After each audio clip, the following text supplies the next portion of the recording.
వేసవిలో కొందరు తరచూ తలనొప్పితో బాధపడుతుంటారు.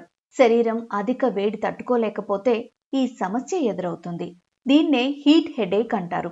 దీనివల్ల తలనొప్పితో పాటు నీరసము, తల తిరగడం, వికారం, కండరాలు పట్టేయడం, విపరీతమైన దాహం వంటి లక్షణాలు కనిపిస్తాయి. సమ్మర్లో ఎందుకు ఇలా జరుగుతుంది? ఏం చేయాలి అనేది చూద్దాం. డీహైడ్రేషన్, అధిక ఉష్ణోగ్రత, వేడి గాలులు వంటివి సమ్మర్లో తలనొప్పికి కారణమవుతాయి. కొన్ని జాగ్రత్తలు పాటించడం వల్ల ఈ సమస్య రాకుండా నివారించవచ్చని నిపుణులు చెబుతున్నారు. ఎండ తీవ్రంగా ఉన్న సమయంలో బయటకు వెళ్లడం తగ్గించాలి. డీహైడ్రేషన్ కు గురి కాకుండా రోజంతా తగినంత నీరు తీసుకోవాలి. బయటకు వెళ్లాల్సి వస్తే క్యాప్, సన్ గ్లాసెస్ వాడడం మంచిది. వదులుగా ఉండే కాటన్ దుస్తులు ధరించాలి. నీళ్లే కాకుండా కొబ్బరి నీరు, ఓఆర్ఎస్ లాంటివి తాగాలి.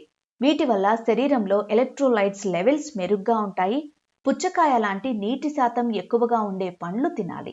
కాఫీ, టీ వంటి కెఫిన్ డ్రింక్స్ తగ్గించాలి. తలనొప్పిగా అనిపిస్తే ఐస్ ప్యాక్ను నుదుటిపై పెట్టుకోవాలి. దీంతో టెంపరేచర్ నార్మల్ అవుతుంది. సూర్యకిరణాల ఎఫెక్ట్ చర్మంపై పడకుండా సన్ స్క్రీన్ వాడాలి.